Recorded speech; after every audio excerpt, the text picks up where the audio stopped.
This is the Real Austin Podcast. Alrighty, Scott Baldwin's in the house. What's happening?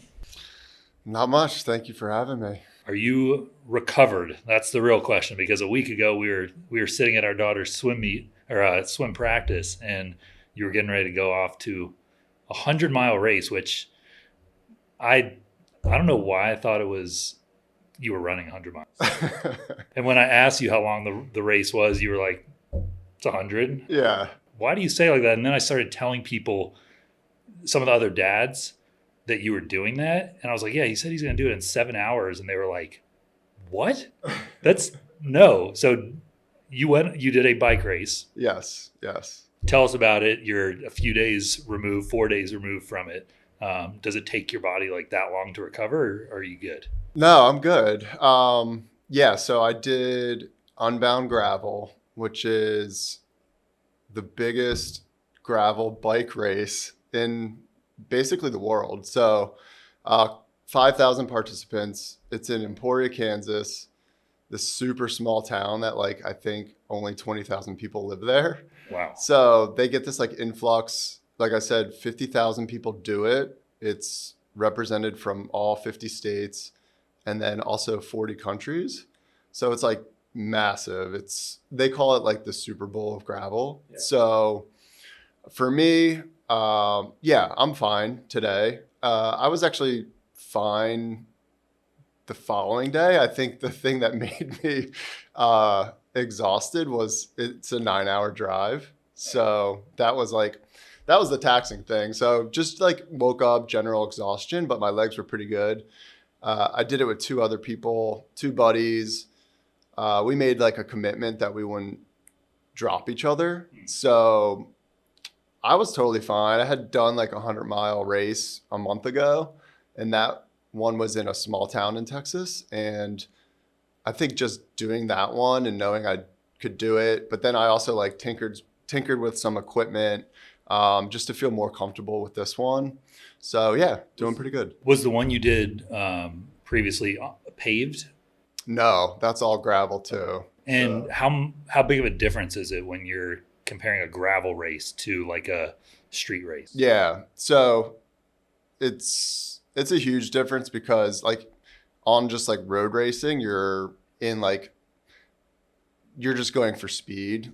You'll average, I don't know, anywhere between 24 miles an hour and 27 miles an hour, where on gravel you do thicker tires, because especially Unbound Gravel, the hardest thing about that race is it's in the Flint Hills of Kansas.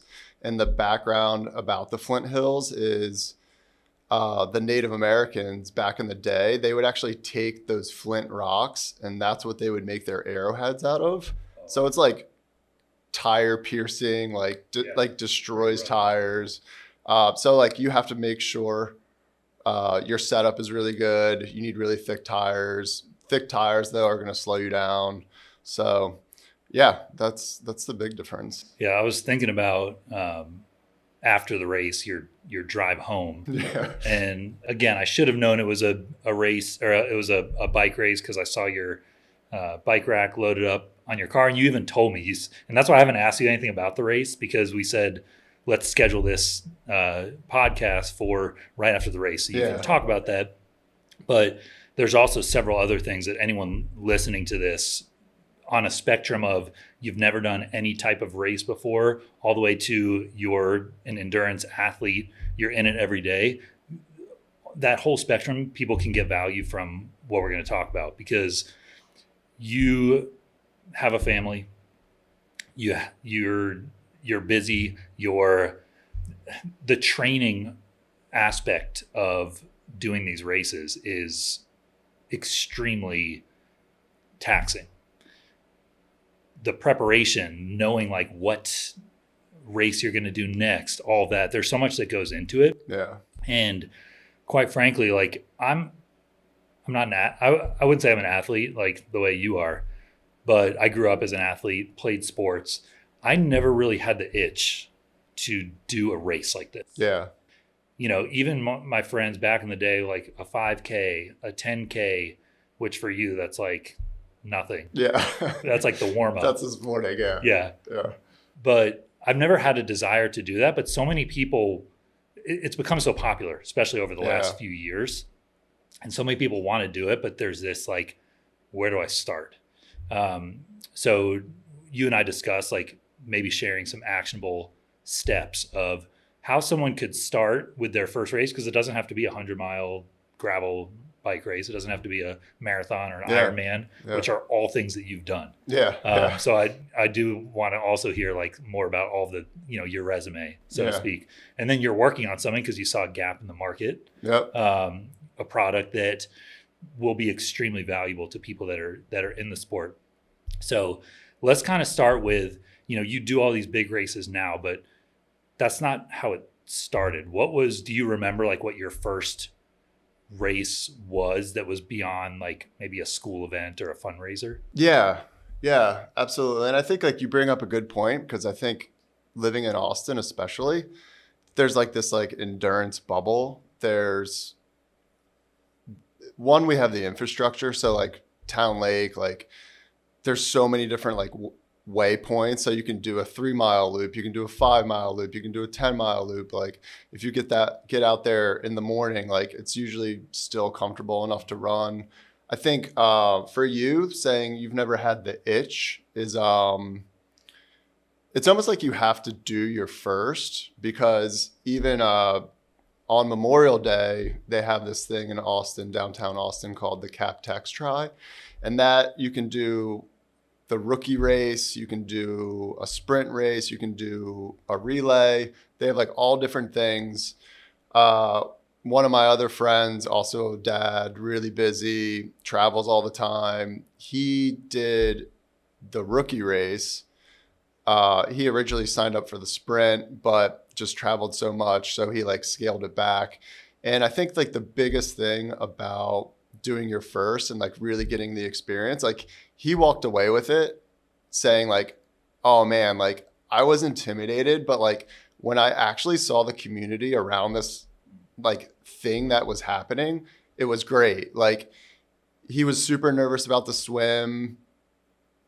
As he like was getting ready to go into the water, he was like talking to the guy next to him, and the guy next to him is like in his 40s and he has kids and like has never done it. So like he felt this like just general sense of like, okay, like I can like fit into this community. So like I think the first thing is just like figuring out like where are you in life that will allow you.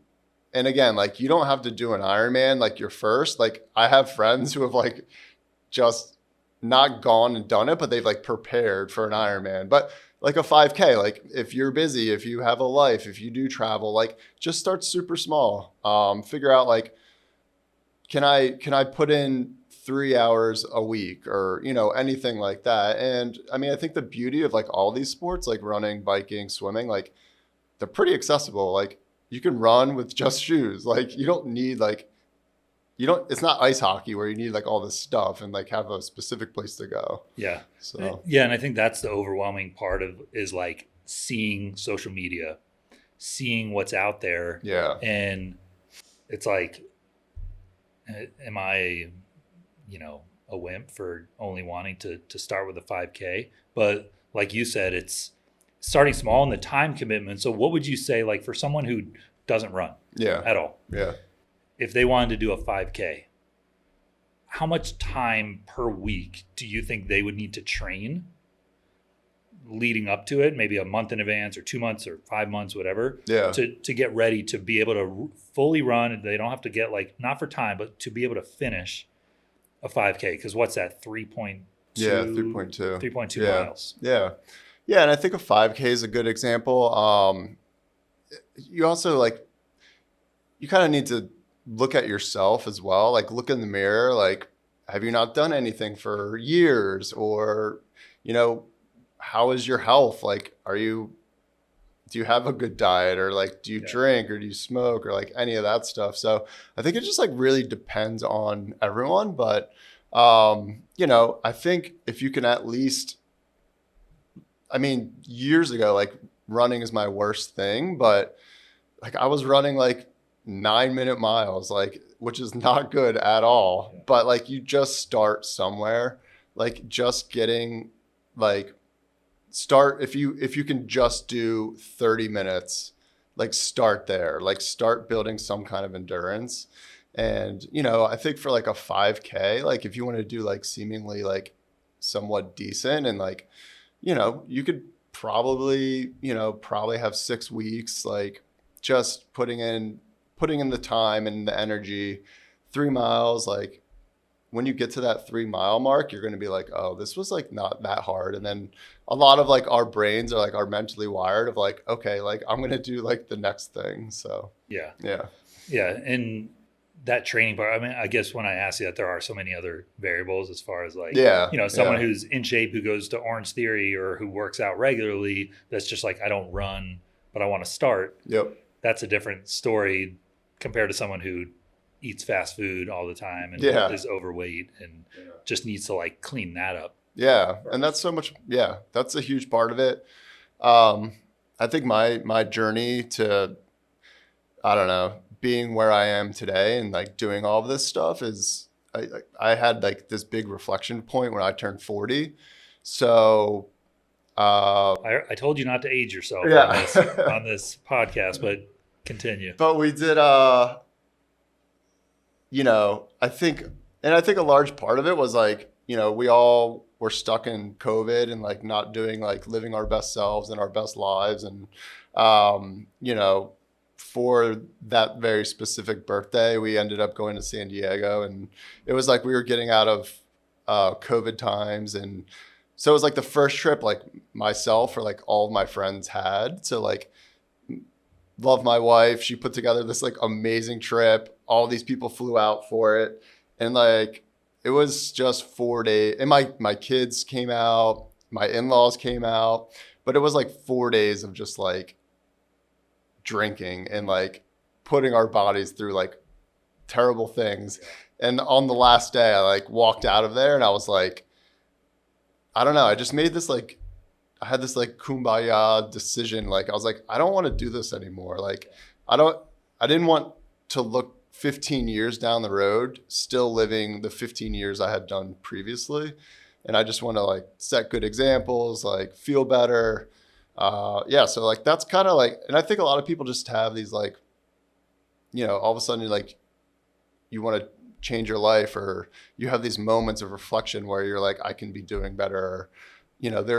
We all sit at desks all day and it's like, there's more I could be doing. Yeah. Yeah. Do you see that, like that click, that aha moment with a lot of people after their first race? Because you are in some networks with coaches and I'm sure there's all levels of people doing these races.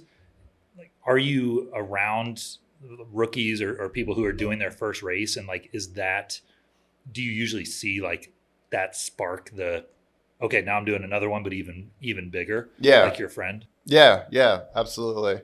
Yeah, like I mentioned my friend before, like he got done the race and was like, oh man, this community is like amazing. He's like, I'm ready to like level up to like doing a sprint triathlon now. But the same, like, like I'm a part of a group here in Austin.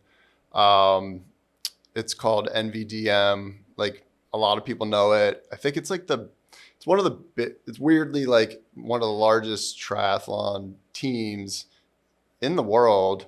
But like, yeah, I mean, people are there and there are structured workouts like Monday through Sunday. So like you can theoretically go, but like they get new people all the time. And I think a lot of people like that are new to the city, or they're like, they don't have like their group yet. So it's like new people, experienced people, old people. At that race that I did this past weekend, we got done and we were just like sitting around. Like this older guy came out and he had like a trophy. And so we were just like, oh, like, did you win something? And he did the 100-miler, but he was like in his 70s. Wow. And he like won.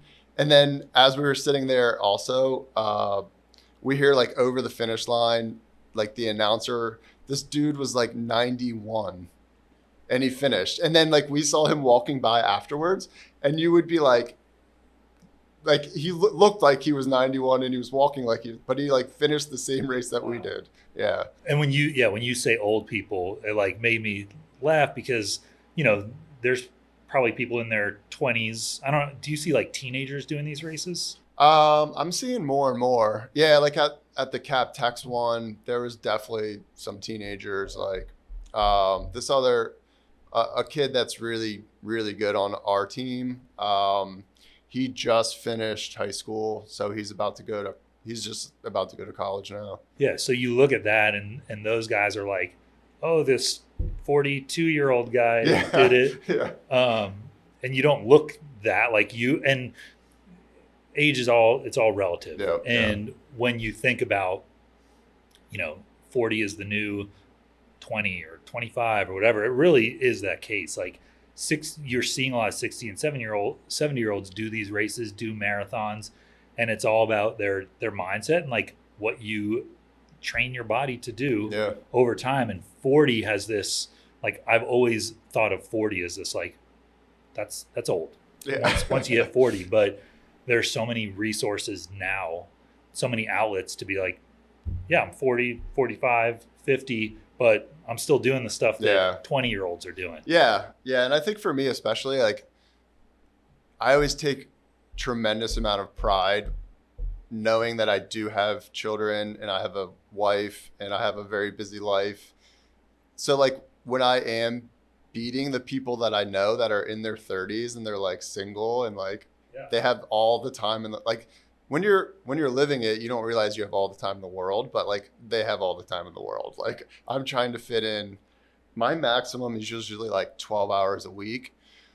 And it all depends. Weekends are usually like your heaviest load, but since we have 6 hours of swim meets like on Saturday, I now do those really long workouts during the week, like really early mornings. We first talked about, you need to kind of see like what your structure is. Like, can you do this? Decide that, what kind of event you want to do. I think the next thing you need to figure out also is like, kind of, can you fit this into your life? So like, if you are someone who's married, like my wife is now used to like me dedicating all this time, but like, I think what they say in any relationship is like communication. Like you have to communicate, like also like if you're doing a big race. So like I'm doing Ironman Lake Placid in July. That's in my like training block is just about to start for that. So like, I will admit, like in the weeks leading up to that, like I get kind of cranky. Like if I can't like do the things I need to do, like I'm a very competitive person with myself. So it's like, I really want to hit these things, like, and it's just about like communication, because my wife travels a lot too. So just about like figuring out and like being in line with your family and your partner. Yeah. I want to dig a little bit deeper into that, because one of the, I would say, biggest barriers for anyone listening to this or anyone looking to start their first race is time. Yeah.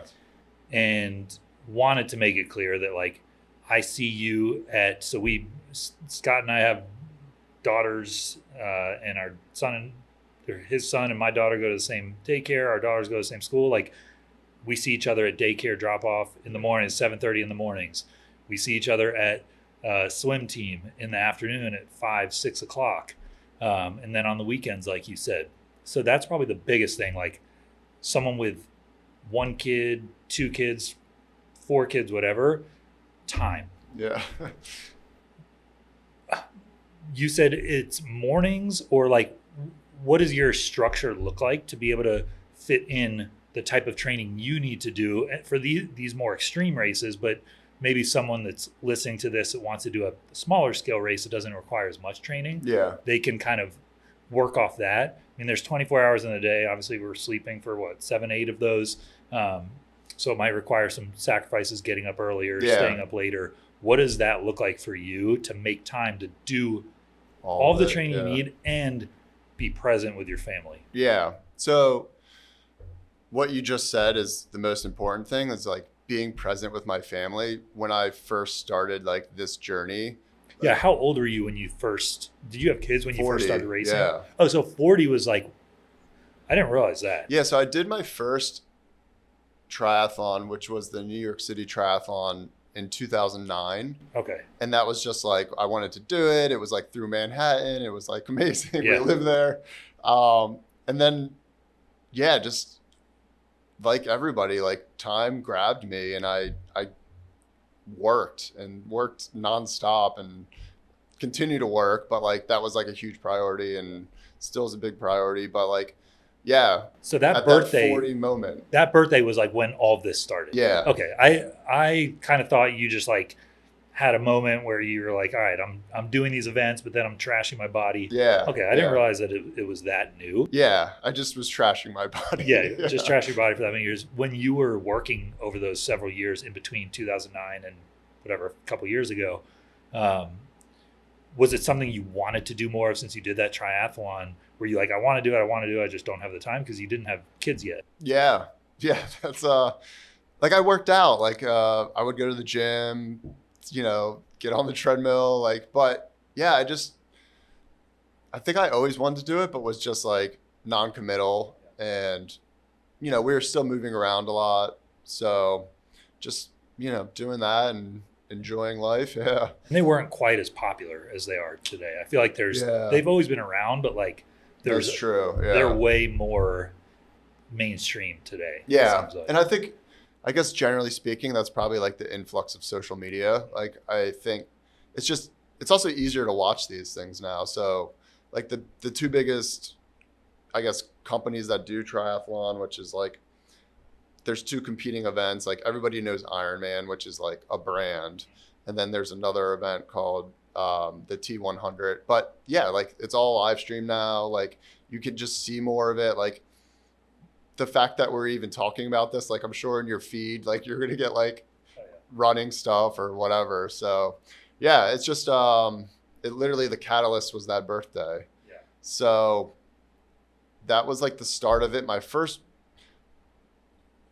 big race was I committed to doing Ironman Waco 70.3, which was it was that October. So I made the commitment in like the June timeframe, aligned with my wife.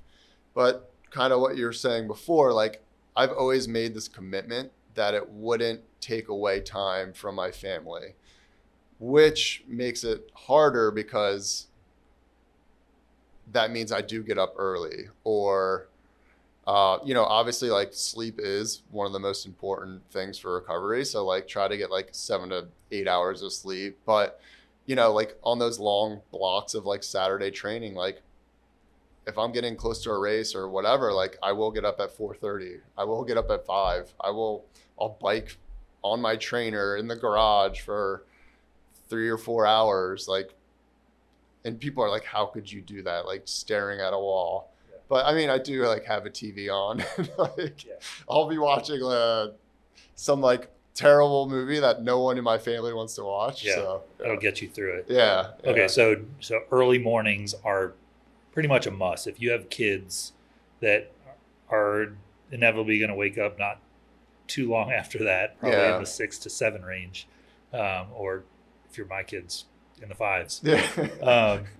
And I'm sure people can relate to that, but you've taken advantage of early morning. Yeah, exactly. And it's my kids' school's so close, and during the school year they have to be there by 7:40, for work, clock in at 9. So like I can fit an hour in between. So even though it takes so much time, there's so much time in a day that you can, even if like you can squeeze in 30 minutes, like if you don't hit what you're supposed to do that day, like it doesn't really matter. Like the thing that I tell people and my coaches always tell me is like consistency. Like if you literally do it every day, just something, like you're going to get better. So do you do you have a calendar where you're like, this day I'm getting up at 4:30 to do X, next day I'm going to get up? Because I would imagine that would help with consistency. Yeah. And I mean, I think every family's different, but like our family dynamic is, I handle the kids Monday, Wednesday, Friday mornings. She does the kids Tuesday and Thursday. So like on those 2 days, I basically can get up anytime I want. Like, so I'll get up early because I don't have to take the kids at all. But that Monday, Wednesday, Friday, like I'll structure it so it's like my workouts are like shorter, just given like the family and the way it works.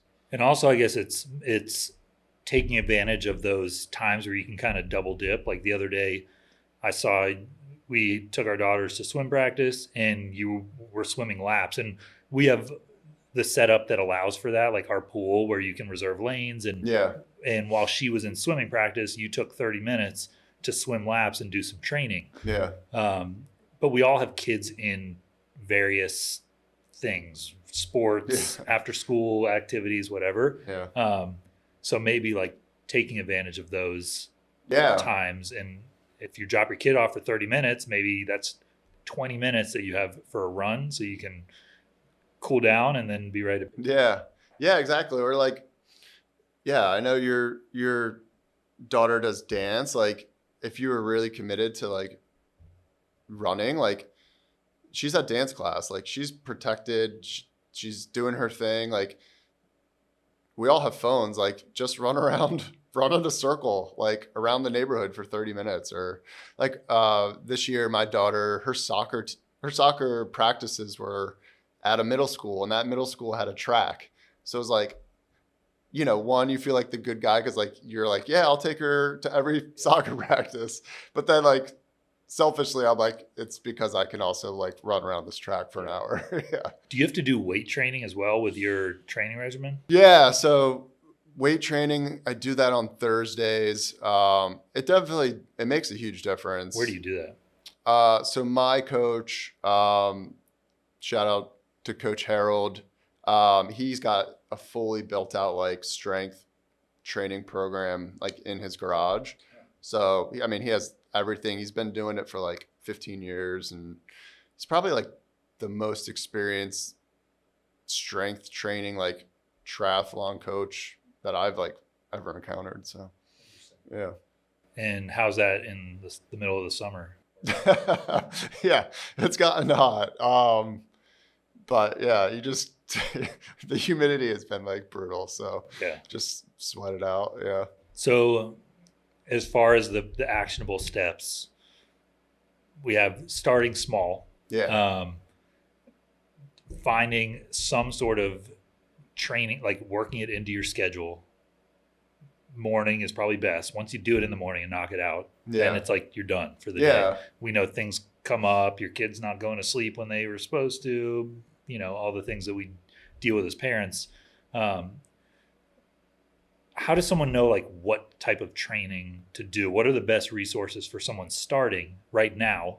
Yeah. I know it's something that you're going to be hopefully providing with what we're going to get into in a minute, but someone starting now, it's like, okay, I want to run a 5K. Like, what do I need to do for those 6 weeks leading up to it? Yeah. Yeah. So I think there's a couple of options there. For me personally, because I was going to do like an Ironman 70.3, like I wanted a coach. I wanted someone to tell me and give me a plan. And 2.5 years ago, like even today, but I'll explain that in a second. But 2.5 years ago, I just Googled and I was trying to find a coach. And I originally found a coach. I don't even remember how I found him, but he was in Denver. I signed up. He sent me like a training plan. I did it for a couple weeks and I was like, this isn't exactly what I wanted. Like I wanted the community. Like I wanted to be around people. I had just lived through COVID of like being by myself. So then I went back to Google. Luckily enough, I found like, I don't know if you know him. He's pretty big in Austin, like Nick Bear. He runs BPN. So Nick Bear had done an Ironman. He hired this coach, Natasha. So I was like, oh, and then I found out she was in Austin. So I Googled her and wrote to her and we set up a call. But that's my path. So I've been working with NVDM, But anyone can really, if you want to like get training programs and like not have a coach, but like just have programs themselves, there is a bunch of resources online. There are companies. There's a company called Training Peaks, where you can like actually like just buy. It's like 0 to or couch to like 5K or couch to Ironman. Like you can like literally like buy programs and like it'll put it into your calendar, and like on a weekly basis you can like move things around based on how busy you are. It's very structured. For triathlon, there's also this thing called TriDot, which is like similar. But the thing that I was laughing at earlier was a couple weeks ago, I had a meeting with a friend, and his daughter is 10 years old, super big into soccer, really good at soccer. And we were kind of talking about what I want to do. And he was like, I want to get her one-on-one lessons with like a D1 athlete or something. Like, you know, college kids come back from school. It's the summer. He's like, I couldn't find it. He's like, I went to Google, went like 6 pages deep into Google. He's like, I even looked at Facebook, couldn't find anything. He's like, then I finally, like, weirdly enough, he went to LinkedIn and just typed in like D1 athlete or soccer or whatever. And he finally found someone, but he had to like message them and be like, hey, do you even like do this thing? So it's interesting. Like from 2.5 years ago to like literally last week, like this is still like a huge pain point for people. Like whether it's for your own personal health or like getting your kids better at something. So yeah, it's just this like giant pain point where unless you like kind of know people, it's like hard to find. Yeah. One interesting, Evan, I don't know if you've used like ChatGPT at all for this, but I saw someone the other day on Twitter. They were like, I just put in what my goal is, my calorie goal, and said I wanted a like high protein diet, and ChatGPT just like spit out a meal plan for me. And I feel like you could do it as well. Like actually, while we're sitting here, why don't we test it out? If I say to ChatGPT, create a 6-week training plan to prepare me for a 5K, my first 5K. Yeah. For my first 5K race. Let's see. There you go. There you go. You don't need anybody. Just literally day by day tells you what to do.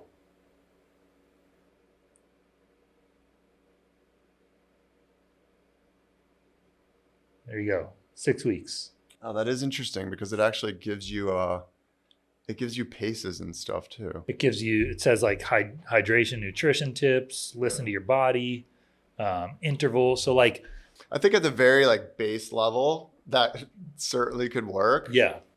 Then you have to like kind of like take it all and like put it into your own calendar. And of course it also like doesn't know, paces, like what if I'm also injured or all that stuff. But like, yeah, at a very base level. Just, yeah, what I'm trying to show here is like, if someone wanted to do it and like didn't know where to start, and they might say, I don't have the finances to hire a coach. Yeah, for sure. There's ways to start where you could at least get going. Then after you do your first 5K, then it's like, okay, if I want to continue doing this or do a 10K or a rookie try or sprint, whatever one of those were, then maybe I get a coach for that. But like there's resources to get started quickly on it. And I think like, even just going online and just talking to people too is like, I think going back to the whole community aspect, I think the best thing about all these, whether it's, I don't know, I think it's anything, like even if you're in CrossFit or like whatever's your thing, the people around you like are so nice and are so willing to like give their time to like help you out. Because like even this past weekend, like I said, in the race, my two friends had never done 100 miles. One friend, I think 65 miles was like the most he'd ever gone. He had also gotten surgery like 6 weeks before, so he couldn't even like get in the saddle until like the final 2 weeks. So he was hurting. Like we like burned like the first 45 miles. By 65, he was like hurting. But like to do that alone would definitely suck. But like I tailed him for a while, just like pushing him on, like, hey, like we can do this. Like I think that is like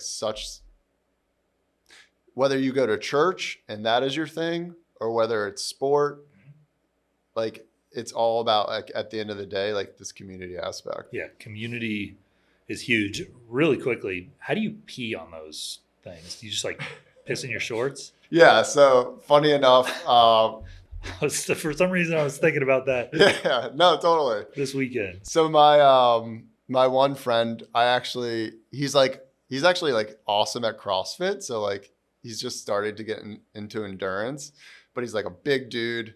So my initial nickname for him was Silverback, but then he kept having to stop and pee. So then I nicknamed him Silverback Tiny Bladder. But like he would just like pull over, and like it's Kansas, so there's like fields everywhere. So like he would just like, but yeah, like in triathlon and Ironman, like if you don't, I guess, care about like getting the best time, you probably can stop and use the porta potty. Yeah. But for me, like, yeah, you just kind of just go. Obviously the swimming part's easy. Yeah. Yeah. But yeah, the biking and running. Yeah, for sure. I guess it would make more sense if the biking and running was first, and then you could wash it all off in the water on the swim. Totally. I sent you something. I sent you an email that I got yesterday talking about the running community here, specifically in Austin. And we know that there's communities all over, but it comes up as a common theme in these podcast episodes as far as like the community here in Austin for health and wellness, for small business, entrepreneurship, all of those things. How would you say like finding that in-person community and like starting to join some of these run groups is like a good way to start, and how accessible they are in the city? Yeah, absolutely. I think like that for me specifically, that was a miss because Austin is so welcoming. There's so many run clubs. Like, yeah, the article you sent me yesterday was from Axios, and it was about like the run club that starts at Joe's. But then there's also like Raw Running. There is the Breakfast Club, which is like a huge like monthly get together, all skills that kicks off at Central Machine Works. Those are great places to start. Like everyone started by not knowing anyone, and like the thing that like I think Breakfast Club now, like that monthly ride, I think is, I don't know, maybe 800 to 1,000 people. Like they have like the police lead them out of the city. Like it's very, very cool. Like, and you know, there's all kinds of bikes there. So yeah, that's like also the perfect place to start. And I know, you know, all the major cities, like there's going to be clubs everywhere, but again, it's like, it's that searching aspect for it. Like you kind of have to like find it. Yeah. So to that, you have been quickly, what have you done up to this point for your 40th birthday? We'll take that triathlon in 2009. What have you done over the last couple of years as far as the big races? The big races. So I've done, so I did Ironman Waco 70.3. So the biggest difference between like Ironman and Ironman 70.3 is like obviously the distances are cut in half, but like for me, like I love the thrill of like a race. So like 70.3, like I can like pretty much hammer it the whole time. Yeah. Whereas like an Ironman is like truly like an endurance thing. So that's over 100. Yeah. I mean, it's a 2.4 mile swim, 112 bike, and then a marathon. Yeah. So yeah. So I've done Ironman 70.3. I did Ironman Texas 70.3. I've done that 2 years in a row. I did this thing called Oil Man 70.3, which was out in Houston. I've done 2 100-mile gravel bike rides, and I will be doing Ironman Lake Placid, it's the 25th anniversary. So it's the full one? Yeah, and that's in July. All right. So after all, and this is over the course of like 2 years. Yeah, like 2 or 3 years. Yeah, 3 years.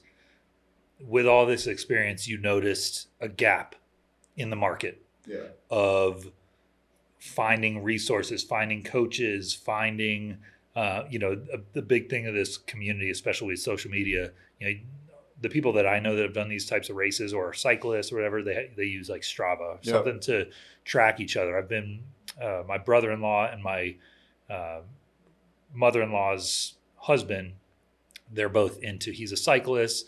My brother-in-law does a lot of these types of races as well. And we'll be sitting together, and they're all out in Tucson. We'll be sitting together and they're like, oh, Jim's out on a bike ride right now. And you can like kind of track, or he'll say like, oh, Rhett just ran 8 miles this morning. But there's so much more beyond that you found there's a gap in this market. Yeah. And this is where someone who's listening to this that does these races and is an endurance athlete could benefit largely from this. So you have a shirt on, it says Front Pack. Yes. That is your new little baby, your third baby. Yeah. We have Charlotte, Lucas, and Front Pack. Yeah. Tell us about what you're working on right now to be able to fill this void that you're seeing in the endurance athlete world. Yeah. Yeah, absolutely. So Front Pack,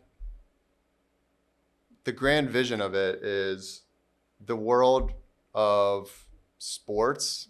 We're going to start with endurance sports just because like that's what I know. But even like the story that I was telling earlier about like my friend even finding like a soccer coach for his kid. But the whole idea of Front Pack is the online endurance world. It's like very fragmented. Over here, you have Strava. You can track your like training. You have Training Peaks, which actually like gives you your training. You have Slack where you might like communicate with like your friends or your club. Reddit, it's over here, and it's message boards and talking about like all different things. And then you have Facebook as well, has Marketplace, has the ability to talk. So Front Pack is really going to be taking all these things that are really great and like bringing them into one spot. So I hate to call it a social network, but think of it like on the grand scheme of things, like it's going to be like a social network for like the sports world. Not only will you be able to do all these things, but you'll be able to like find events near you. When you sign up, immediately it will know like your location, and it's like, hey, like there's 8 people near you. One, you can check out their profiles, see like what their interests are, like see what they're up to.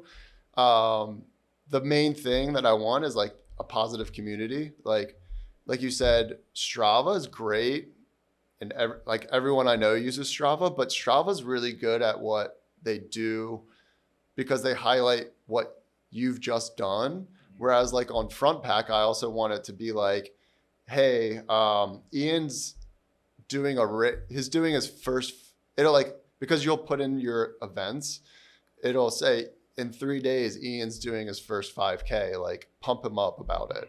And you can like, everyone that's friends with you can be like, hey dude, like good luck. Like, and the only reason anyone really knows what you're doing is through social media at this point, right? Like, it's like, you knew I was doing that race because like I highlighted, like we were at Buc-ee's, like, so it's like, no one knows, but like I wanted to build it as like a very positive place for the endurance world, but then also like on a bigger, broader scale, like whether you're into disc golf or you're into CrossFit or like whatever, there'll be like city chapters as well. Austin obviously like will be the one that I'm trying to build out like immediately. But if you do live in Emporia, Kansas, like use that as your network to like hey, let's all like get together, maybe meet new friends.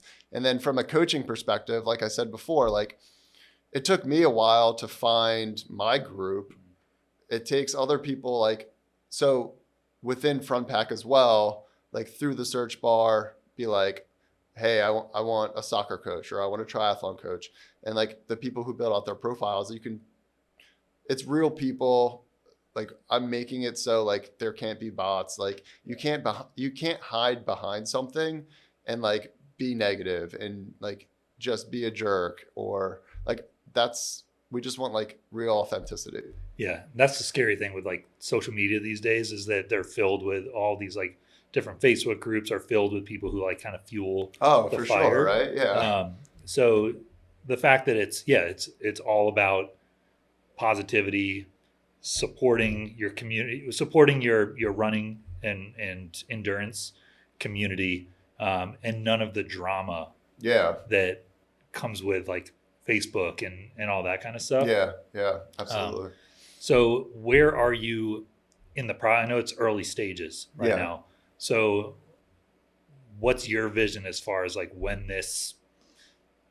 people might be able to start seeing this? I would imagine you'd start with like a beta testing and having some people use it. Where are you in the process of it?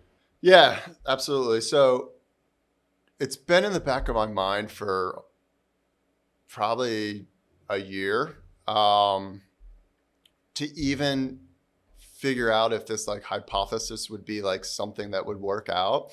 I just threw together like a newsletter. I started that in February. It's free. Like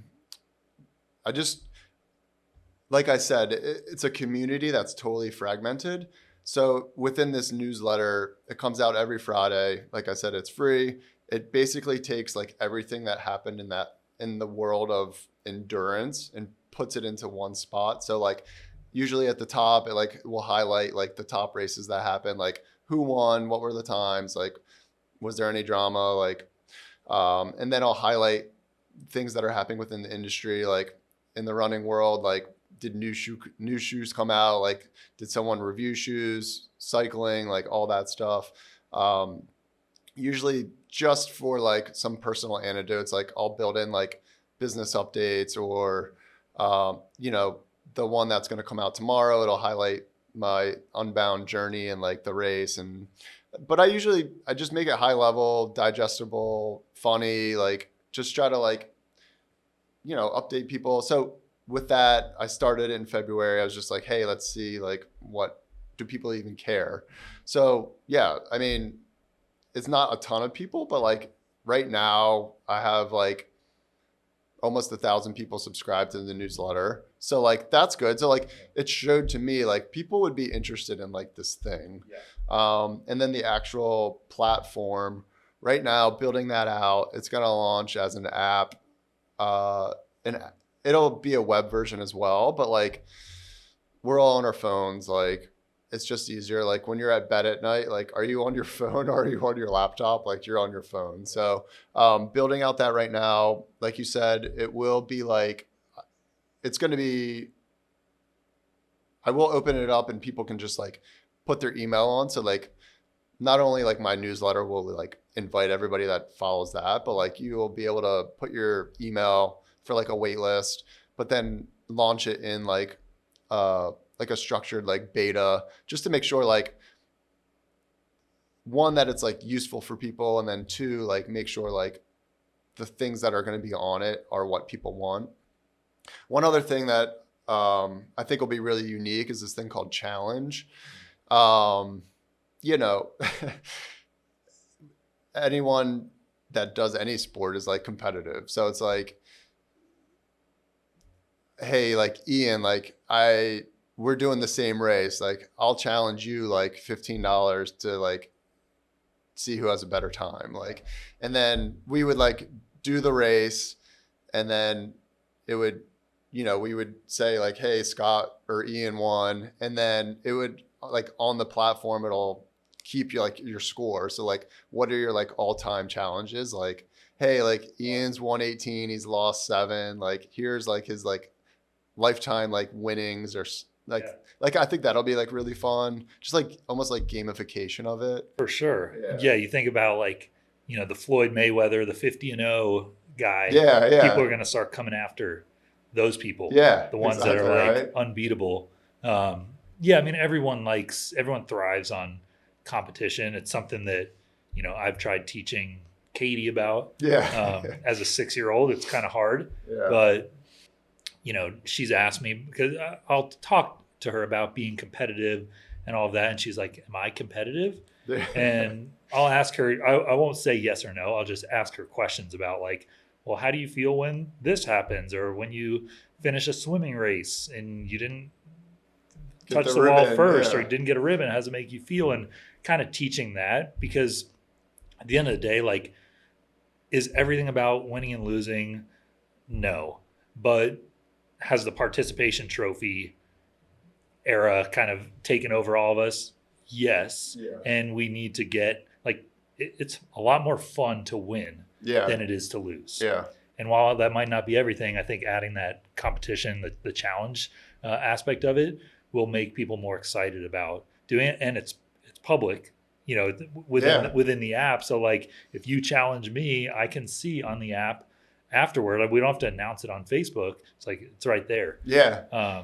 So that's I like that idea. Yeah, it'll be fun. And then, but like, it's going to be interesting too, because it's like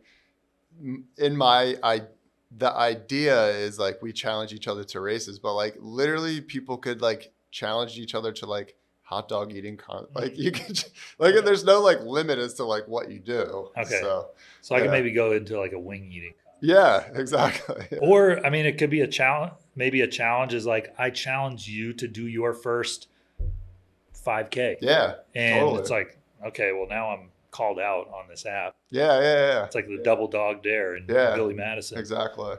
So like, and then at least from like the initial standpoint, like you'll be able to do like, you could challenge up to 6 people. So like, say you are like running in like a little group, like if you have 6 people, like you could all like race against each other.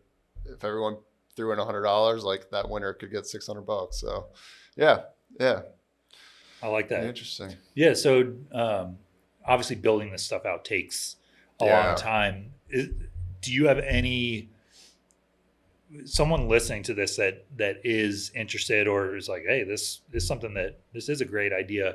Are you in the phase right now of still talking to people that want to get maybe involved with building this, whether it's, literally building from a marketing, I know you have a marketing background, you have that side kind of taken care of, but like investors, like how could someone contact you to get involved with this if they are passionate about it? Yeah.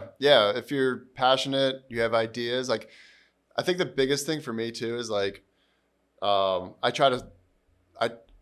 will never say no to a meeting. Like, I think that's like, especially when you're first starting out, it's just like, it doesn't matter. Like, take a meeting. Like, if you got to move some things around, like whatever. But yeah, if it sounds like something that you would be interested in, you can email me at scott@frontpacksports.com. And then if you want to just get like consistent updates, you can go to my newsletter, which is frontpacksports.substack.com. Okay. If you do like, and I'll put that in the description of the show, but if someone looked up like Front Pack Sports, just a Google search for it, would that show up? Yep. Yeah. So right now, like I just was like, initially like just messing around, and I built out like a news aggregator. So like right now, so frontpacksports.com, go there.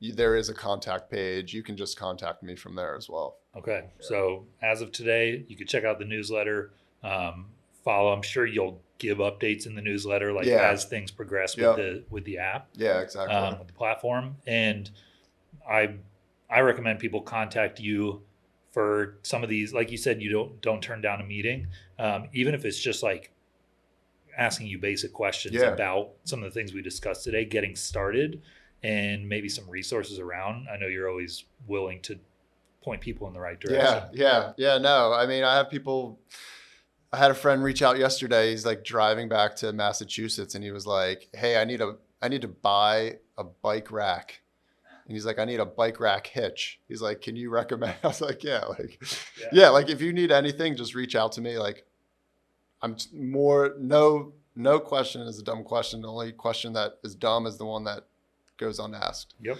So yeah. Love that. All right. We'll end with that. Scott and I will be out in the 100-degree heat this weekend, cheering on our 6 and 7-year-olds as they swim their 25-yard. Trying to be competitive. Yeah. Teach them to be competitive. Yeah. All right. Thanks, Scott. All right. Yeah. Thank you.